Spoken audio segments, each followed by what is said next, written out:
कालाय विकर्तनाय मायाधराय नमो नमः। प्रणाम।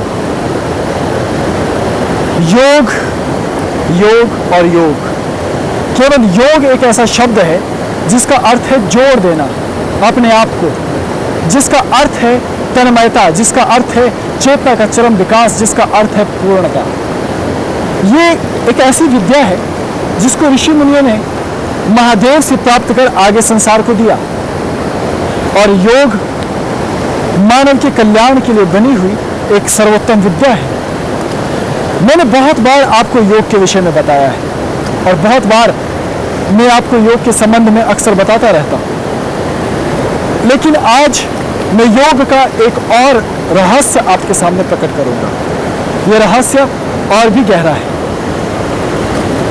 आपने कभी एक साधारण प्रशिक्षु को देखा होगा, एक साधारण जिज्ञासु को देखा होगा जो योग की यात्रा में जाना चाहता है। सबसे पहले योगासन सीखता है, उसकी टांग अपने घुटने से नहीं लग पाती तो झुकता जाता है तब तक जब तक कि उसके पांव घुटने से न लग जाए, और जिस दिन उसके पांव घुटने से लग जाते हैं तो बेहद प्रसन्नता उसको अनुभव होती है। उसको ऐसा लगता है कि मानो उसने जीवन में कुछ विचित्र प्राप्त कर लिया। फिर वो शीर्षासन करने की कोशिश करता है, एक स्थान पर पहले प्रयास करता है, गिर जाता है, दीवार के सहारे प्रयास करता है, गिर जाता है, अपने मित्रों सहयोगियों को कहता है मेरी सहायता करो, और धीरे धीरे जब वो अकेले में करने लग जाता है तो बेहद प्रसन्न होता है। फिर उड़ियानबद्ध करते हुए देखता है, अरे वाह कितना अद्भुत है ये। तो दिन रात प्रयास करता है कि मैं उड़ियानबद्ध कर सकूं, और जिस दिन करने योग्य हो जाता है या कर पाता है तो प्रसन्नता का पारावार नहीं। इसी तरह से नौली क्रिया सीखता है, वमन, बस्ती, नेति, धौती, अनेकों प्रक्रियाएं प्रणालियां तो योग में है। वृश्चिक आसन से लेकर मयूर आसन से लेकर इतने आसन है कि आसनों की संख्या ही समाप्त नहीं होने वाली, और योगियों का ज्ञान भी कहाँ समाप्त होता है। तो ये प्रशिक्षु व्यक्ति यहाँ से योग की शुरुआत करता है, कुछ प्राणायाम सीखता है, और उन प्राणायामों पर अपना अभ्यास शुरू करते हुए योग को आगे गति देता है। लेकिन बावजूद इसके क्या कोई योग को समझ पाया, और क्या कोई योग की गति को समझ पाया? ये एक विचित्र बात है। आजकल तो आपको बड़े बड़े ऑर्गेनाइजेशन, बड़े बड़े संगठन, बड़े बड़े समूह वो योग की शिक्षा देते हैं। आपको योगासन सिखाते हैं, प्राणायाम सिखाते हैं, उनकी परिभाषाएं सिखाते हैं, और यहाँ तक कि आपका लिखित रूप से आपकी परीक्षा भी ली जाती है, और परीक्षा का परिणाम भी आपको दिया जाता है। और आज आप देखेंगे कि स्कूल और विद्यालय, महाविद्यालय ही नहीं, यूनिवर्सिटीज़ भी आपको इसकी डिग्री, डिप्लोमा और कोर्स की लिखित प्रमाण पत्र बांटती है। लेकिन आज भी जो सच्चे योगी हैं, आज भी जो योग की तलाश में निरंतर भटक रहे हैं, उनका इन डिग्रियों से, इन कोर्स से कोई लेना देना नहीं है। मैं ये बिल्कुल नहीं कह रहा कि योग का कोर्स करना व्यर्थ है या उसकी डिग्री लेना व्यर्थ है, कदापि नहीं। ये मेरा मंशा नहीं है। ये उत्तम है कि आप उसे शिक्षा पद्धति में ले जाइए, मेरा समर्थन है। लेकिन मैं उन योग के वास्तविक जिज्ञासुओं की बात कर रहा हूँ। आप देखिए, मेरे पास ही न जाने कितने बड़े बड़े योग शिक्षक आते हैं जो अपने अपने क्षेत्र में धुरंधर हैं, ये वो योग के सभी सोपानों को समझना चाहिए। और आज मैं आपको ये बताना चाहता हूँ कि योग में प्रारंभिक जिज्ञासु और एक स्थिति पर पहुंचने के बाद योग कैसे बदल जाता है। आपने योग का केवल एक पहलू और एक सिरा देखा है, और आप केवल उसी को जानते हो, और वो सिरा है जब आपने योग का प्रशिक्षण शुरू किया, योग को सीखना शुरू किया। अष्टांग योग हो, हठ योग, राज योग हो, लय योग हो, नाद योग हो, ध्यान की पद्धतियां हो, आप ध्यान की गहराइयों में उतरना शुरू कर दो, और आप अनेकों प्रकार की छोटे छोटे ध्यान के अभ्यास करो।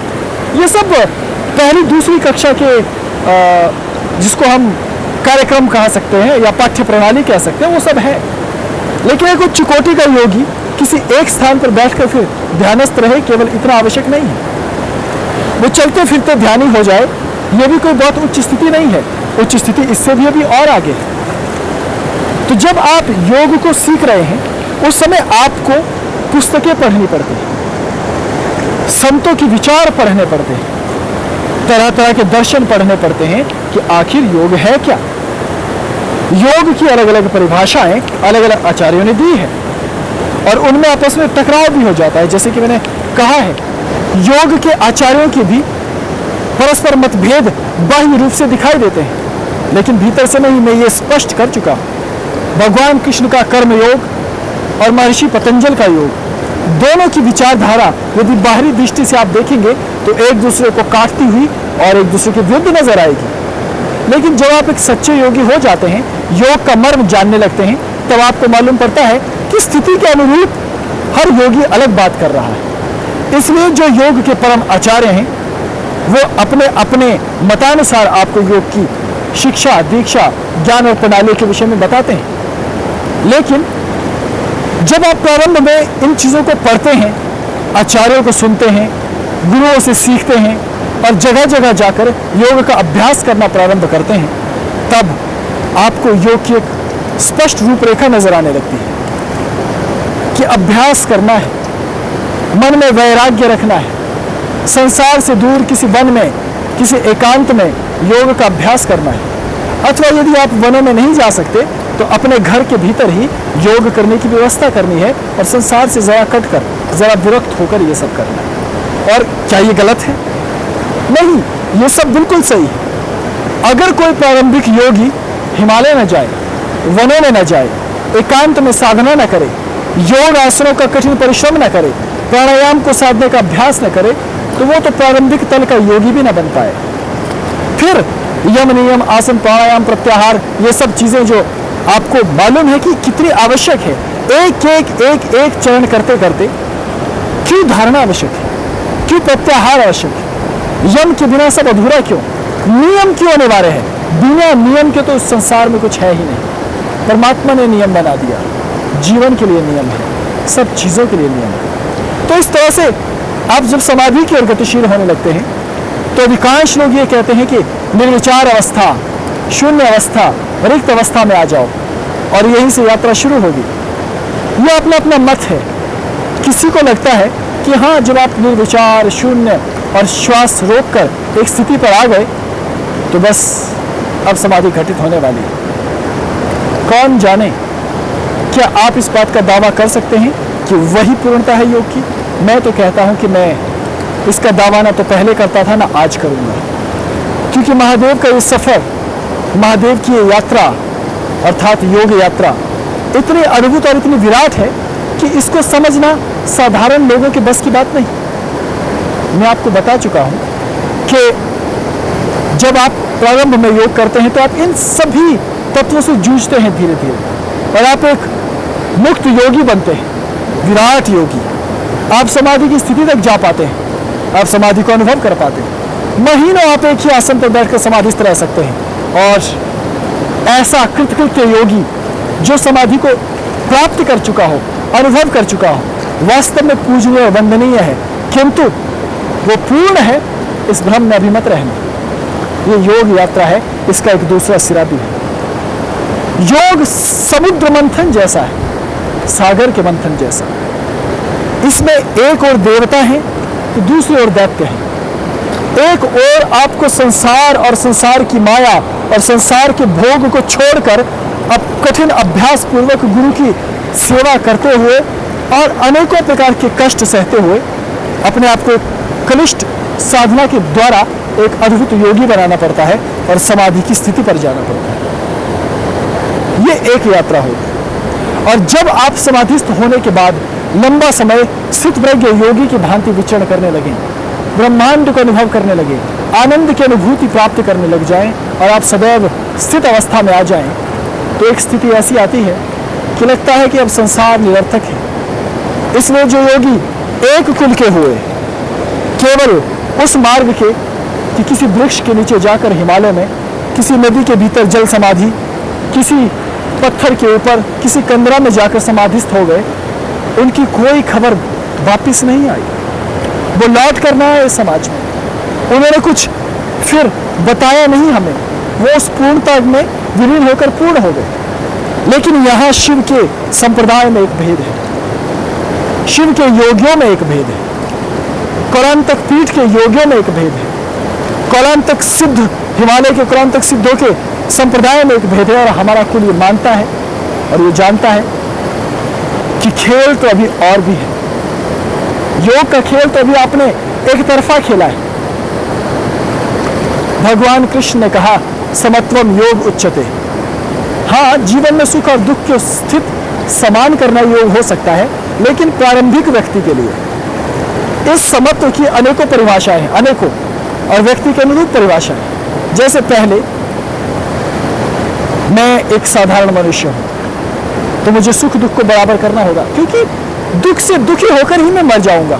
दुख ही इतना अधिक है, ये दुख ऐसा है कि अगर मैं रोना शुरू कर दूं तो ये नदी कम पड़ जाएगी, इससे अधिक तो मैं आंसू बहा सकता हूं। और मैंने तो जीवन में रो रो कर दिन काटे हैं। कभी लोग ऐसे मनहूस मुझे मिले, कभी जीवन में प्रकृति से दुख मिला, कभी ये नदी जो सुख दे रही है इसने परेशान किया, कभी इस प्राणवायु उस पृथ्वी ने परेशान किया, कभी शरीर ने परेशान किया, कभी इन विचारों ने और इन मन मस्तिष्क के संस्कारों ने परेशान किया। किस ने परेशान नहीं किया। रुदन करता हूं इसलिए तो मैं रुद्र का अंश हो गया हूं, उनका भक्त हो गया हूं, उनके जैसा होना चाहता हूं। तो ये एक स्थिति है। इस स्थिति से बाहर आने के लिए आवश्यक था कि मैं गुरुओं के बताए मार्ग से, हठ योग के द्वारा, राजयोग के द्वारा, ध्यान के द्वारा, रेचन पद्धतियों के द्वारा अपने आप को एक ऐसी अवस्था में लाऊं जहां स्थिति विराट हो, जहां मैं जानूं कि मेरे अंदर एक वीरता है, जहां मैं जानूं कि मैं सुख दुख से ऊपर हूं, जहां मैं जानूं मैं सब पर नियंत्रण प्राप्त कर सकता हूं, जहां मैं जानूं मैं योगी नहीं वरन महायोगी हूं, और जहां मैं ये जानूं कि मैं स्वयं शिव के भीतर विलीन होकर शिव हो सकता हूं, शिव का अंशी हो सकता हूं। क्योंकि ये बात मैंने नहीं कही कि हम शिव हो सकते हैं, ये स्वयं महादेव के वचन है, मैं तो केवल उनके शब्दों को आगे आपको बता रहा हूं। तो ये स्वतंत्रता आपके भीतर है। तो आप ये सब अभ्यास करते हैं और एक सिद्ध प्रज्ञ योगी तक की स्थिति को प्राप्त करते हैं, फिर आपकी इच्छा है कि आप विलीन हो जाएं। लेकिन शिव संप्रदाय का योगी, सिद्ध योगी, कौल सिद्ध कौलांतक संप्रदाय का परम योगी अब दूसरा खेल खेलता है। अब जब वो सब कुछ प्राप्त कर गया, तब वो पुनः शरीर में आने का अभ्यास करता है, वापस फिर से उत्पन्न करना चाहता है वासनाओं को, फिर से उत्पन्न करना चाहता है प्रेम को, फिर से उत्पन्न करना चाहता है उस महाक्रोध को कि एक बार क्रोध करे तो साक्षात प्रलय अपने आप में उठ खड़ी हो। जब क्रोध आने लगे तो ज्वालामुखी भी थरथराने लगे, और जब क्रोध आने लगे तो सामने खड़ा हुआ व्यक्ति थर्रा जाए, उसका प्राणांत हो जाए। आपने देखा भगवान परशुराम, महर्षि भृगु, महर्षि दुर्वासा, क्या आपको लगता है कि वो योगी नहीं है? आज ऐसे बहुत से फर्जी योगी और ऐसे बहुत से फर्जी गुरु आपको योग का ज्ञान दे रहे हैं, मेरी कोई आपत्ति नहीं, देते रहें, दीजिए। संसार सबका है, जिसका जितना स्तर है उसके अनुरूप आपको देते रहना चाहिए। लेकिन वो ये कहते हैं कि यदि आपको क्रोध आ गया तो आप योगी नहीं हैं, लेकिन ये ज्ञान भी आपका अधूरा है। इसलिए मैं बता रहा हूं आज ये सूत्र कि आप कभी वास्तविक योगी को पहचान नहीं पाओगे। सीधा सा कारण है कि एक और जहां वो अपने आप को उस परम स्थिति तक ले जाएगा, वहीं से वो लौट कर इस देह में आएगा। क्या भगवान श्री कृष्ण योगी नहीं थे? तो राधा से प्रेम क्यों किया? आंसू क्यों बहाते थे राधा के लिए? इतनी सारी गोपियां थी, सबका ध्यान रखते थे, और इतने सारे भक्त थे, सबका एक एक भक्त का ध्यान रखते थे। तो माखन का रस एक योगी को कैसे आएगा? क्योंकि तो स्वाद से ऊपर है। बांसुरी की धुन का आनंद कैसे आएगा? क्योंकि वो तो उस स्वर लहरी से आगे जा चुके हैं, भीतर के नाद से जुड़ गए हैं। याद रखो, पहले एक सच्चा योगी आपको इस दुनिया से दूर ले जाता है। मैं भी तो सही हूं, आपको आपके घरों से अलग कर देता हूं, आपके माँ बाप से अलग कर देता हूं, आपके परिवार से अलग कर देता हूं, लेकिन सदा के लिए नहीं, केवल कुछ समय विशेष के लिए, कुछ काल विशेष के लिए। प्रयोजन केवल इतना कि एक बार तुम इस तत्व को समझ जाओ और तुम वास्तविक मार्ग पर जाओ समाधि की ओर, तो तुमको मेरे कड़वे वचन सुनने पड़ते हैं। मेरा गुस्सा, मेरा प्रेम, मेरी मादकता, मेरी प्रशंसा और मेरे नवरस सब के सब तुम्हारे लिए अर्पित होते हैं और यही एक योग्य सिद्ध का कर्तव्य है। और तुम्हें भी जब योग की धारा पर चलना है तो प्रथम इन नवरसों को जानते हुए, इनका आनंद लेते हुए, इनका परित्याग करके इनसे विरक्त होना होगा। और जब तुम इनसे विरक्त होकर अपना परिमार्जन करते हुए, चाहे आप कुंडलिनी के माध्यम से या श्वास पर निर्भर रह के या धारणा के माध्यम से, यहाँ तक कि मंत्र योग के माध्यम से भी। यहाँ मैं एक बात मंत्र योग के बारे में बता दूं, बहुत सारे ऐसे गुरु इस देश में हो चुके हैं जिन्होंने ये भ्रामक प्रचार किया कि मंत्र तो ध्यान तक ले ही नहीं जा सकता, मंत्र तो ध्यान में बाधा है। काश जब वो गुरु थे तब मैं इस पृथ्वी पर होता तो समुचित उत्तर दे पाता। आज जब वो है नहीं, हमारे धर्म शास्त्र में उचित नहीं माने जाते, क्योंकि जो पृथ्वी से जा चुका है, जो वो कर चुका है, सो तो कर ही चुका है। अब उस पर क्या टीका टिप्पणी मैं करूं? अगर मंत्र निरर्थक होता तो सनातन ऋषि मुनि इतना मूर्ख नहीं है, इतने अनगढ़ नहीं है। उन्होंने ही आपको योग दिया है, वो आपको जानते हैं कि कैसे आपके मन को नियंत्रित करते हुए मंत्र के माध्यम से, मंत्र का विसर्जन करते हुए स्थिति तक पहुंचाना है। खैर ये तो छोटी बातें हैं, लेकिन मुख्य बिंदु ये कि जब आप उस स्थिति तक पहुंच जाते हैं सब कुछ छोड़ना पड़ता है, त्याग की भावना चाहिए। गुरु की सेवा करते हुए निष्ठापूर्वक जो नियम दिए गए हैं उनका कठोरता से पालन करना पड़ता है। ये रास्ता इतना आसान नहीं है जैसा आजकल विदेशों में हो गया है। मैं क्षमा चाहूँगा, ये मेरे देश में भी हो गया है।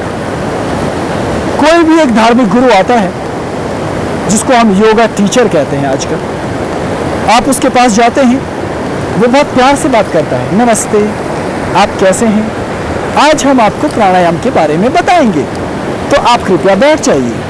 अब अपनी आंखें बंद कर लीजिए और धीरे से श्वास भीतर लीजिए। अब श्वास को बाहर छोड़ दीजिए और अपने भीतर आ रहे आनंद को अनुभव कीजिए। ये तो मैं भी कह सकता हूँ। चापलूसी ही यदि करनी है, यदि किसी व्यक्ति को छल में ही रखना है, अपने आसपास यदि भीड़ ही प्राप्त करनी है, तो कठोर गुरु बनने की आवश्यकता क्यों? तो प्राचीन काल से ही संत नाम का शब्द बनना चाहिए था, लेकिन योगियों के लिए संत शब्द बना नहीं, योगियों के लिए केवल योगी बना, क्योंकि योगी को थोड़ा कठोर होना पड़ता है। कारण यह है कि ये मार्ग शुरुआत में कठोरता का है, लेकिन अंत इसका कठोर नहीं होता। सोचिए, भगवान राम और कृष्ण को यदि उनके गुरुओं ने कहा होता कि तुम तो भगवान के अवतार हो, तुम्हें ये झाड़ू पोछा करने की क्या आवश्यकता, तुम्हें जंगल से कंधे पर लकड़ियां भारी भारी उठाकर लाने की क्या आवश्यकता, तुम्हें भोजन पानी बनाने की क्या आवश्यकता, और तुम्हें जब तुम अच्छी तरह से योगासन और विद्याएं नहीं सीख रहे हो, मेरी गुरु की डांट सुनने की क्या आवश्यकता? हाँ, लेकिन वो आवश्यक था। ये नियम है। इसी पद्धति से जब आप सीखेंगे तो आप आगे बढ़ पाएंगे।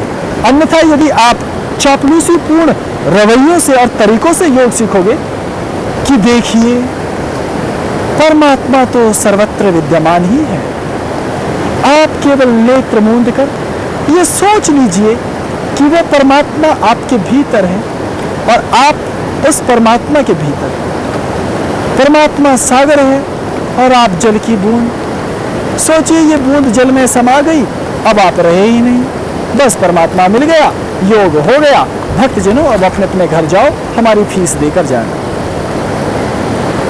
काश सिर्फ इतना ही योग होता तो सब गुरु यही करते, लेकिन ये मार्ग ऐसा नहीं है। अगर आप एक सच्चे पारखी हो तो याद रखना, मैं फिर कह देता हूं, बड़ा दुष्कर और कठोर मार्ग है। जब आप इस कठोर मार्ग से होकर आगे बढ़ जाओगे, फिर प्रेम ही प्रेम है, फिर आनंद ही आनंद है, फिर मस्ती ही मस्ती, क्योंकि योग के भी सिरे हैं। दुख से शुरुआत होती है, सुख तक पहुंचते हो, दर्द से शुरुआत होती है, पीड़ाओं से और आनंद तक पहुंचते हो। और जब आप इसके योद्धा हो जाते हो, तब आप कृष्ण बन जाते हो। भगवान कृष्ण सचमुच एक पूर्ण योगी है। इसका कारण ये कि बाकी योगी तो केवल एक ओर से हिमालय की ओर जाकर उसमें विलीन हो गए ना, लेकिन कौन योगी ऐसा है जो हिमालय से वापस आता है और कहता है कि मैं प्रेम करता हूं, मैं प्रेम के गीत सुना सकता हूं, मैं प्रेम की बांसुरी बजा सकता हूं, मैं क्रोध कर सकता हूं और मैं क्रोध में ऐसा स्तंभ स्थापित कर सकता हूं कि बड़े से बड़ा व्याघ्र और सिंह भी नेत्रों में देखे तो थरथरा जाए। कौन ऐसा योगी है जो जब गाए तो बस समस्त रागों को भूलकर न जाने किस राग में गुनगुनाए? कौन ऐसा योगी है जो सौंदर्य और श्रृंगार का ऐसा प्रेमी हो कि लगे कि इससे बड़ा भोगी तो कोई संसार में है ही नहीं? ऐसा व्यक्ति ही वास्तव में पूर्ण योगी होता है। लेकिन अधिकांश लोग इसका केवल अभिनय कर पाते हैं, इसे जानते भी नहीं। इसलिए एक सच्चे योगी होने के बहुत सारे कारण हैं, बहुत सारे तरीके हैं और बहुत सारे उपाय हैं उसको जानने के, लेकिन धोखा खाने के भी। क्योंकि यहाँ हर मोड़ पे धोखा है, यहाँ हर मार्ग पे छल है, यहाँ हर मार्ग पर दुख है, विरह है, तकलीफ है।